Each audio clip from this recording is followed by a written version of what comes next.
Magandang araw po sa inyong lahat, ha? Ngayon po ay, wala na akong sense of time. Webes po ngayon at kaya meron na naman tayong The Spokes Hour. Maganda pong hearing ang nagaganap ngayon, no? Ang sabi ko nga, mukhang tumatamis ang mangga. Pero bago tuluyang mahinog ang mangga, kinakailangan sabihin muna, ate, ano bang tunay na lagay ni Ading? Talaga bang siya'y gumagamit ng pinagbabawal na gamot? Bakit niya hinayaan na isurrender ang ating dating Pangulong Duterte sa ICC gayong alam niyang walang legal na basihan? Tama ang ginagawa mo, Apte. Talagang dinidetali mo kung paano nalabag ang ating karapatang pantao ng dating Presidente Duterte, kung paano nalabag ang ating saligang batas dahil ang soberenya ng Pilipinas ay nagsasabi na dapat dito sa Pilipinas dinilitis ang mga krimen na di umano dito nangyari sa Pilipinas. Tama rin ang investigasyon mo na nagpapakita na labag mismo sa Rome Statute yung pagkikidnap kay Tatay Digong dahil hindi nga dumaan sa lokal na hukuman na sang-ayon sa Article 59 ng Rome Statute mismo ay dapat idinaan sa hukuman ng masigurado na walang kidnapping at walang paglabag sa kanyang karapatang pantao. Tama yung ginagawa mong hearing ngayon at magagamit lahat ng iyong mga findings dito mismo sa ICC dahil isang issue sa ICC kung yung pagiging illegal ng pagkakaroon ng jurisdiction sa pagkatao ni Presidente Duterte ay dahilan para mawalan ng jurisdiction ng hukuman. At tayo naman ay naninindigan na kapag kidnapping ang pamamaraan na ginamit para makuha ang pagkatao ng isang akusado, yan ay dahilan para mawalan ng jurisdiction ang hukuman. Gagamitin niya ng hukuman kasi nga ang nakasaad sa Rome Statute ay yung pagpapaaresto, yung tulungan para mapatupad ang isang mandamiento de aresto, yan po ay nakasalalay sa lokal na batas. So tama ang ginagawa mo. Pero naalala ko rin nung mga nakalipas na araw, mga nakalipas na buwan, na meron ka rin sinabi na para maging totoo sa bayan, sasabihan mo na yung ading na siguro dapat magpahinga na, dapat magpagamot dahil hindi kakayanin maglingkod bilang isang presidente ang tao na merong bisyo at meron talagang hindi talaga sapat ang pag-iisip. Hanggang ngayon di pa namin naririnig yan. Alam mo, kaming dalawa ni Maharlika, baga kami sumasayo ng bangag-bangag, talagang wala kaming pruweba na gumagamit ng Coke is it ang presidente. Inaamin ko po yan. Ang meron lang kami, yung totality of evidence na tinatawag. Yung deklarasyon ni presidente na nakarating sa kanyang opisina bilang isang dating mayor ng Davao na may mga pagkakataon, bumibisita doon dati ang Marcos Jr. kasama ang mayaman sa Davao at gumagamit ng pinagbabawal na droga. Pangalawa, yung informante ni Agent Morales na nagsasabi nga na gumagamit sa isang condominium sa Makati ng pinagbabawal na droga ang ating presidente ngayon, no? At siyempre yung pulboronic video na na-authenticate naman po sa Los Angeles, no? So wala pong kaduda-duda na hindi yan fake. So yung mga nagsasabing deep fake po, ang authority lang nila dyan ay si Pebos Talaquera at saka ang PNP na hindi naman po talaga magsasabi na genuine yan dahil yan ay tungkol sa presidente mismo, no? So, pero ikaw bilang isang ate, alam mo talaga kung may bisyo ang iyong kapatid. Alam mo talaga kung tama ang kanyang pag-iisip. Alam mo talaga kung meron siyang sapat na kakayahan na manatili pa sa pwesto. Ikaw lang ang makapagsasabi, ikaw lang. At siyempre, kasama ng asawa niya at mga anak niya ang makapagsasabi kung talagang meron siyang bisyo na naging hadlang para siya ay matugunan ang kanyang mga katungkulan bilang isang presidente. At yan ang inaantay ng taong bayan. Maraming salamat sa ginagawa mong investigasyon. Napakadami naming nalalaman.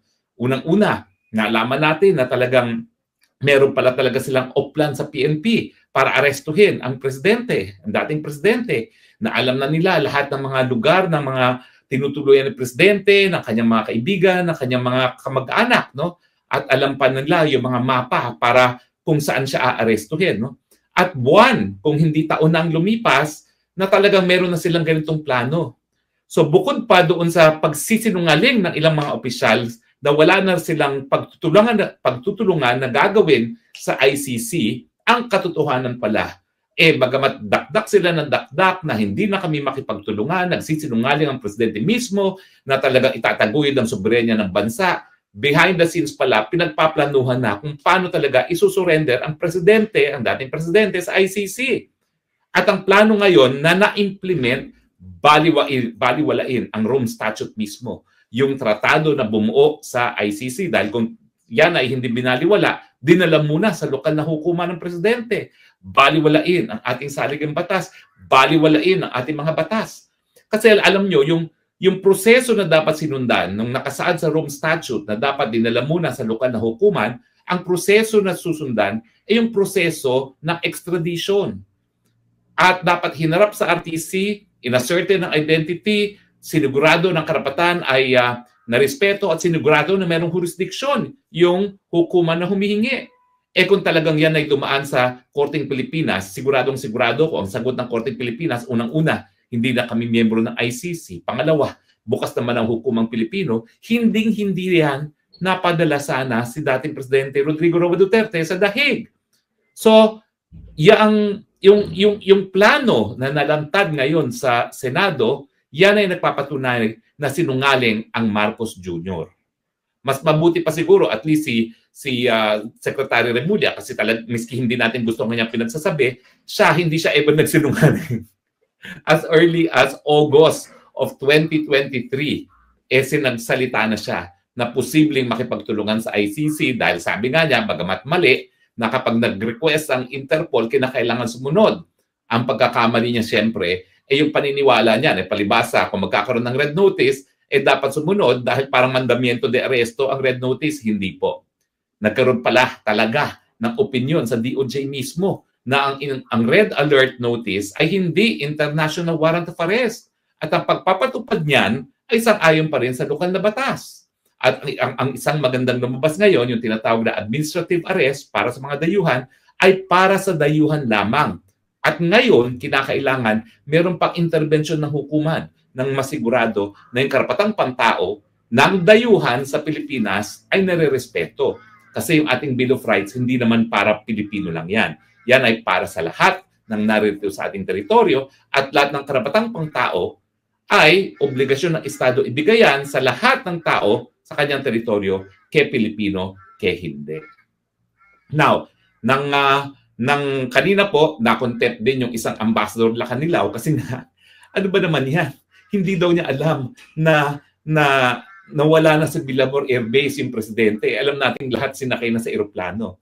At ang pinagtatalunan kanina, bago ako umalis at nag-broadcast, yung issue na sino ba talaga ang nag-order para ilipad ang dating presidente sa dahig. Ang sinasabi ni Secretary Remulla, I gave clearance to his brother, the DILG secretary. Pero ayaw niya sabihin, ako talaga nag-order. Bakit? Well, kasi sa isang broadcast natin, di ba, inisa-isa natin yung elemento ng krimen ng arbitrary detention. Unang-una, merong tao na pinagkait ang kanyang kalayaan dahil siya ay naaresto. Pangalawa, ang pag-aresto ay gawain ng isang taong gobyerno. Pangatlo, na walang legal na basihan ng pag-aaresto. At sinabi nga natin doon sa nauna nating broadcast na lahat ng elemento ng krimen ng arbitrary detention ay naririto sa pangyayari sa pag-kidnap kay Presidente Duterte papunta ng dahig. Yung arrest warrant, sinasabi ni Justice Ascuna, bagamat ito ay valid, ang pag-serve ay illegal dahil hindi nga dumaan sa lokal na hukuman. So ang ibig sabihin, yung pagpapatupad ng warrant of arrest ay illegal dahil hindi dumaan sa lokal na hukuman. Ibig sabihin yan, yung pag-aaresto mismo ay illegal. Dahil wala naman dapat talagang mandamiento de arresto na mapapatupad sa Pilipinas kung hindi ito nanggaling mismo sa isang Pilipinong hukuman.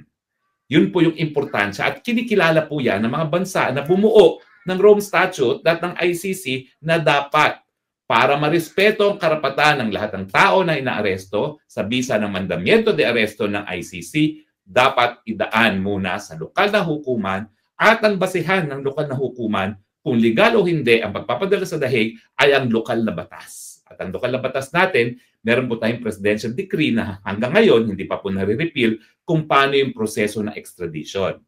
Now, medyo medyo naaliw lang ako dun sa isang statement ni Secretary Remulla na kaya daw hindi na dapat dumaan sa hukuman ay dahil hindi na tayo miyembro ng ICC. Well, hello po.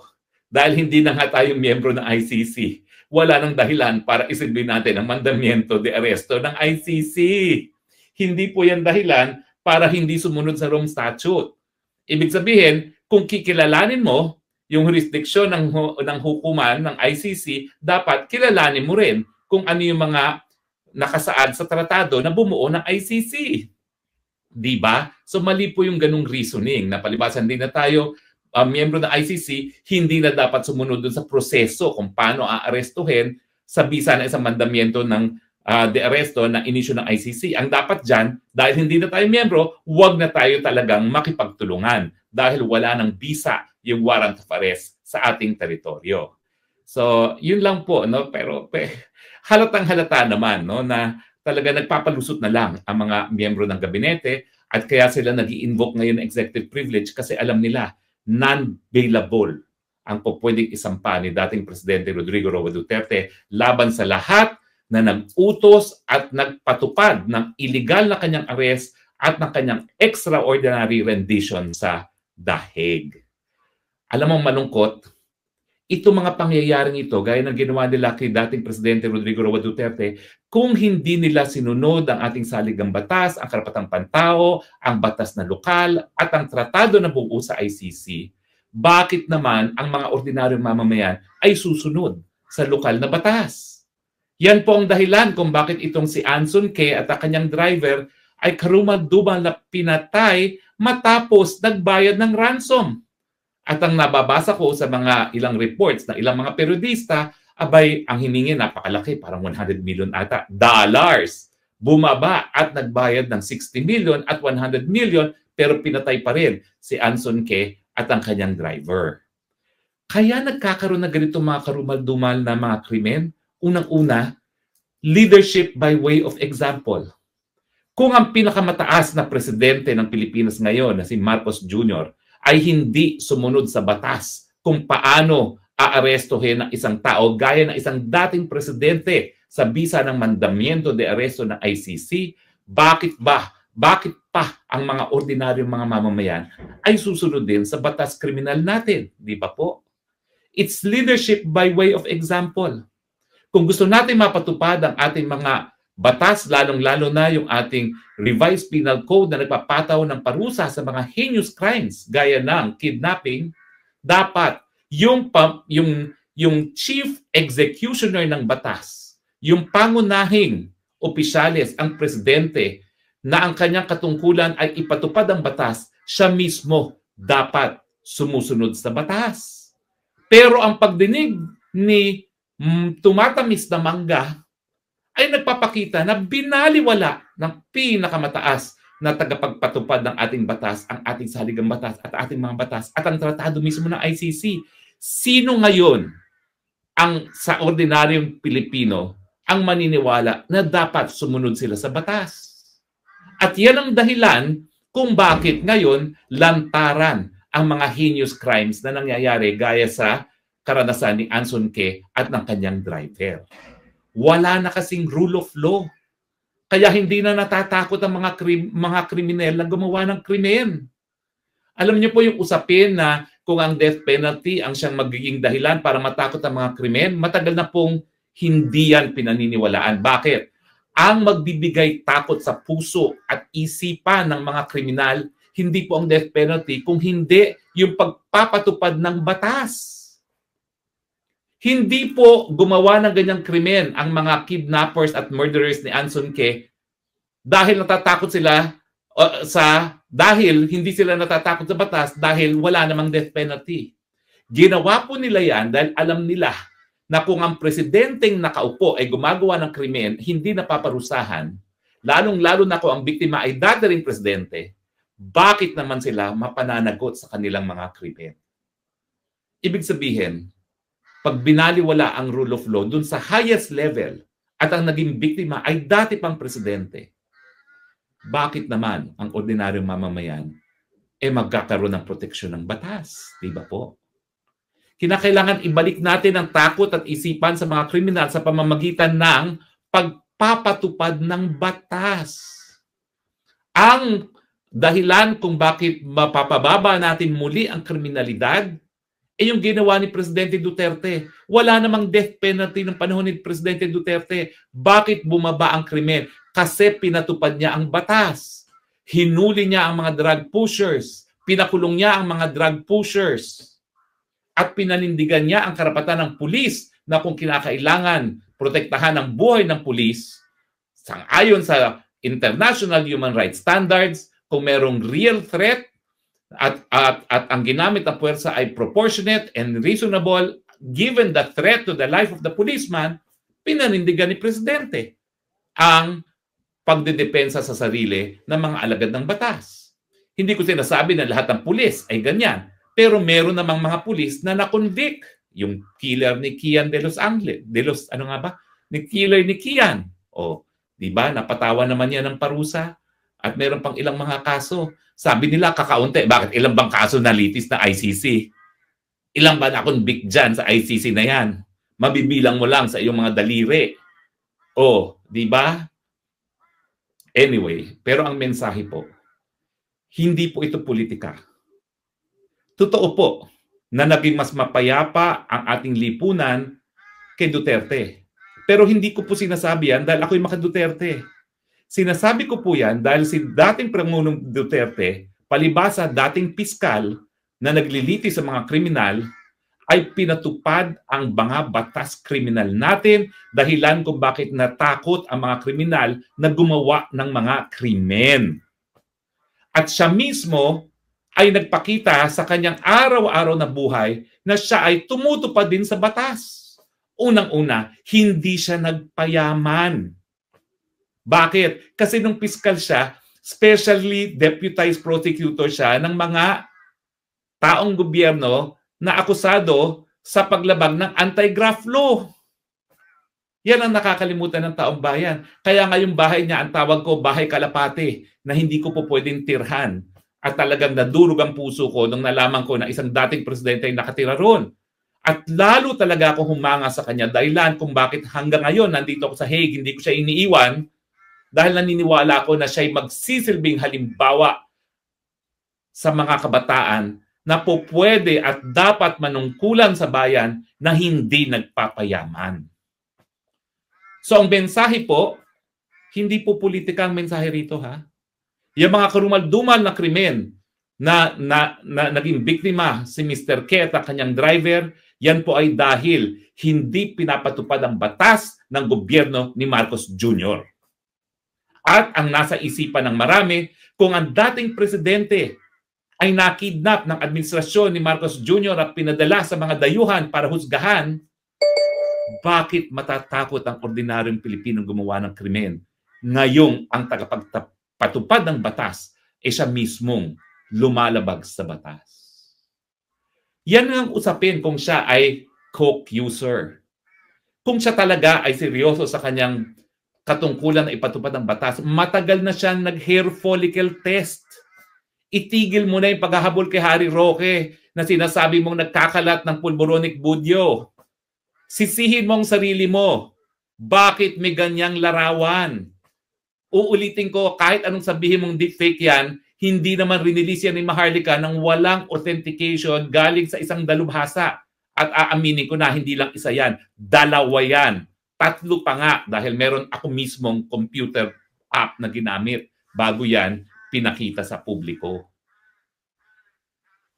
Kung gusto mo talaga na maniwala ang tao na seryoso ka na labanan din ng droga, ito may paratang na ikaw ay coke user, dapat nagpa-hair follicle test ka na at sinabi mo, hayan na, ito nang katunayan, hindi ako gumagamit ng cocaine, meron ng hair follicle test na mahirap mapeke ang resulta.